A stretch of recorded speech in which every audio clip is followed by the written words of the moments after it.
Bienvenue dans cette deuxième vidéo sur le footprint. Nous allons voir ensemble quels sont les indicateurs techniques que j'utilise sur ces deux footprints dans des périodes différentes. Mais avant de commencer, si tu veux ensuite que je fasse la vidéo 3 dans laquelle je vais te partager toutes mes stratégies sur le footprint, eh bien s'il te plaît, abonne-toi, active la cloche pour les notifications, laisse un like, éventuellement un commentaire ou tes questions, ça m'encouragera pour la suite. Sache aussi que je suis disponible pour tout accompagnement personnalisé. Je te laisse dans la description mon mail de contact forjalgo@gmail.com. Nous conviendrons d'un premier entretien téléphonique ensemble et échangerons sur tes besoins. N'hésite pas, c'est totalement gratuit. Revenons-en maintenant sur notre marché du Nasdaq. Comme pour la vidéo précédente, sur le graphique de gauche, j'opte pour un footprint, mais ce coup-ci en reversal 20 ticks, alors que sur le graphique de droite, un footprint en période 5 minutes. Alors j'attire ton attention sur le fait que nous n'allons pas rechercher les mêmes informations sur chacun de ces footprints. Je t'expliquerai cela plus en détail dans la vidéo 3. Cela fait partie de mes stratégies. Par contre, il y aura une petite subtilité dans le paramétrage de certains indicateurs techniques. Nous allons le voir tout de suite.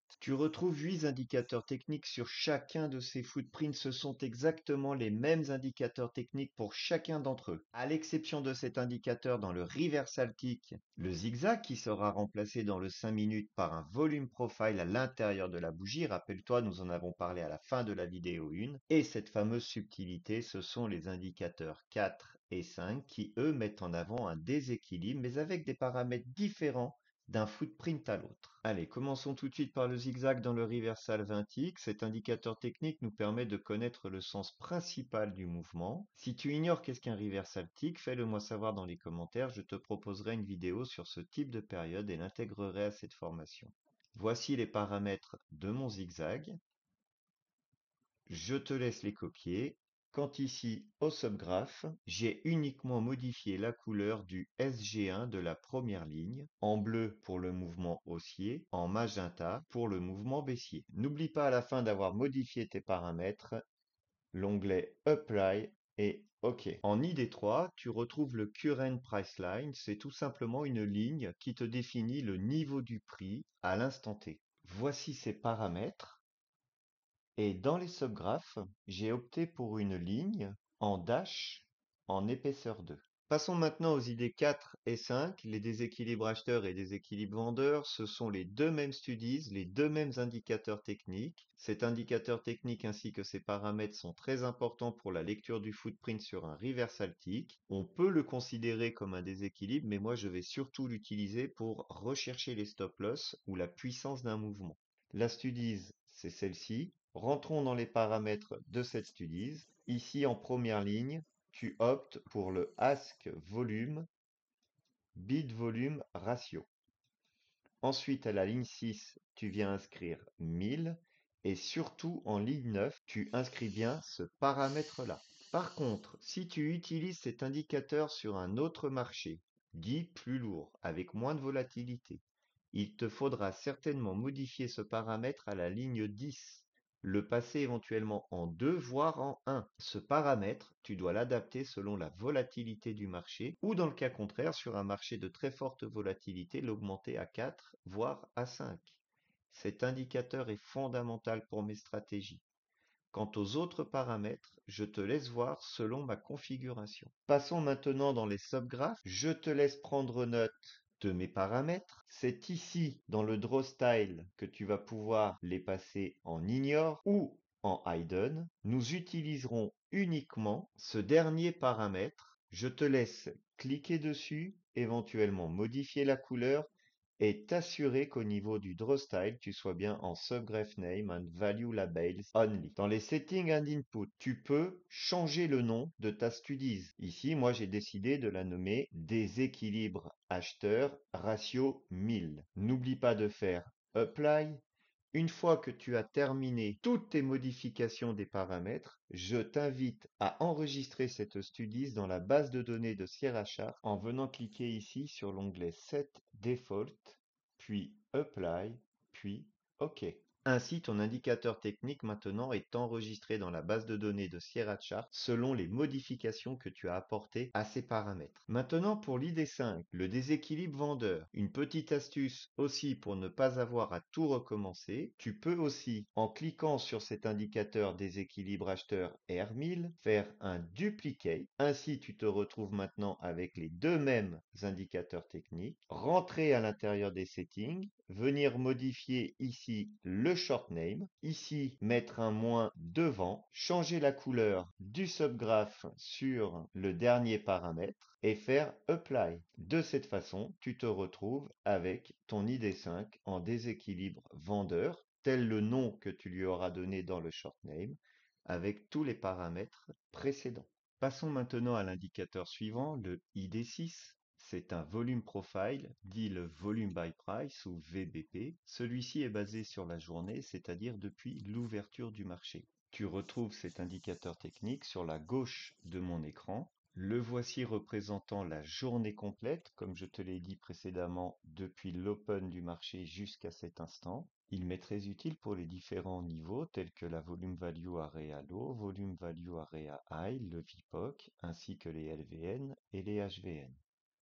Ensuite, en ID7, c'est le Ask Bid Volume Difference Bars. Cet indicateur technique met en évidence la différence entre les acheteurs agressifs et les vendeurs agressifs. Il va nous permettre de nous rendre compte de la force à l'intérieur de la barre ou bien de son absorption. Je reviendrai là-dessus dans la vidéo 3. Maintenant, pour qu'il se retrouve sous ton chart, tu dois le paramétrer ici, dans les Settings and Input. Dans le Chart Region, tu inscris 2. Rien d'autre de particulier. Dans les subgraphes, tu retrouves le Open, High, Low Close de la bougie. Puis enfin, en ID8, le Trading Profile of Text. Alors, selon mes paramètres, tu retrouves ici ton trade en cours, le cumul de tous tes trades sur une période totale, le cumul des trades du jour, le nombre de trades effectués sur cette période totale, et enfin, le nombre de trades effectués du jour. Passons maintenant à la configuration des paramètres. Ces deux premières lignes te permettent de positionner ton bloc selon l'horizontalité et la verticalité. En ligne 4, c'est les unités que tu souhaites faire apparaître dans ton bloc. Moi, j'ai choisi le currency value, donc en dollars, et le nombre de titres, ce qui me permet de connaître mes gains ou mes pertes en dollars et en nombre de titres. En cinquième ligne, j'inclus le montant de la commission par trade.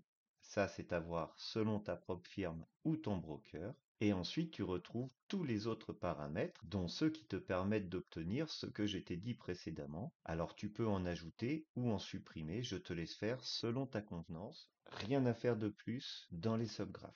Voilà, nous avons fait le tour de tous les indicateurs que j'utilise pour ce reversal tick. Maintenant, ton reversal 20 tick devrait ressembler à cela. Passons maintenant au footprint en 5 minutes. Comme je te l'ai dit en début de cette vidéo, nous allons retrouver exactement la même chose pour le footprint en 5 minutes, excepté quelques petites subtilités que nous allons voir immédiatement. En ID2, en remplacement du zigzag, nous utiliserons donc un volume profile tel que nous l'avons vu lors de la vidéo 1. Voici sa configuration si tu souhaites la copier.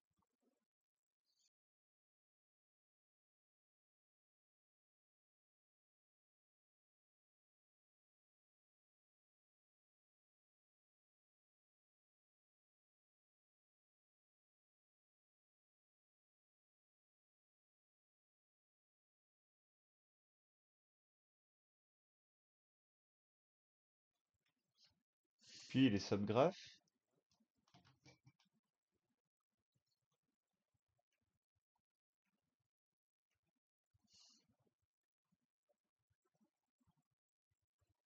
Maintenant, revenons sur notre ID4 et ID5, ces fameux déséquilibres acheteurs et vendeurs.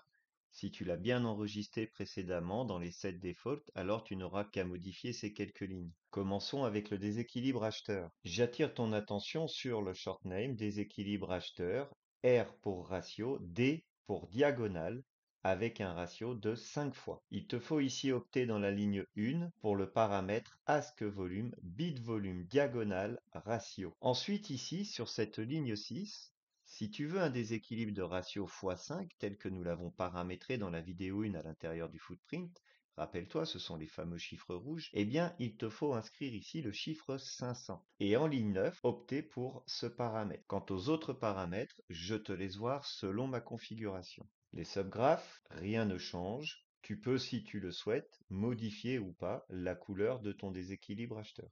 Ensuite, comme nous l'avons vu sur le reversal tout à l'heure, tu fais un duplicate de cet indicateur et pour le déséquilibre vendeur, tu n'as juste à ajouter un moins devant le chiffre 500 et à changer ici le nom au niveau du short name.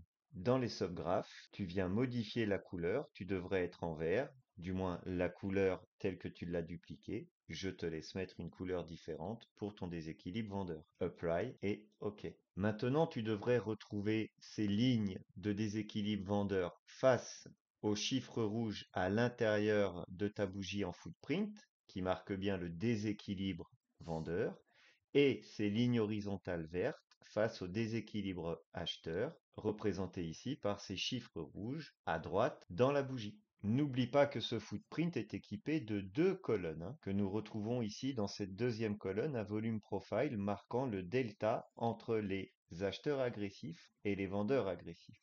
Concernant l'ID 6, l'ID 7 et l'ID 8, ce sont les mêmes indicateurs que pour le reversal 20 ticks, tel que nous l'avons vu précédemment. Je te propose juste de retrouver ici les paramètres de ce volume by price, de ce volume profile, de ce VBP. Je ne t'ai pas montré les paramètres que j'utilise pour ce volume profile en journalier que tu retrouves ici à gauche de mon écran. Voici sa configuration si tu souhaites la copier dans les Settings and Input.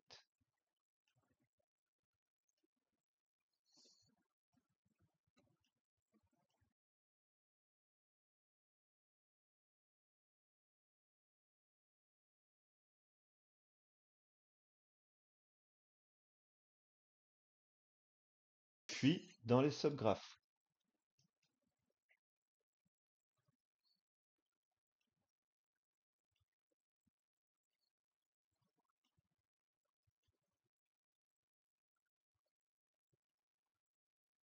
Nous arrivons donc au terme de cette vidéo numéro 2. Nous avons paramétré le footprint avec la vidéo 1, installé les indicateurs techniques nécessaires pour sa bonne lecture grâce à cette vidéo 2. Il ne nous reste plus qu'à voir comment exploiter ces indicateurs techniques avec mes stratégies de trading, ce qui fera office de la vidéo 3. N'oublie pas, abonne-toi, active la cloche pour les notifications, laisse un like. Si tu as des questions, utilise les commentaires et tu sais que je reste disponible pour tout accompagnement personnalisé. Tu as mon adresse mail forgealgo@gmail.com.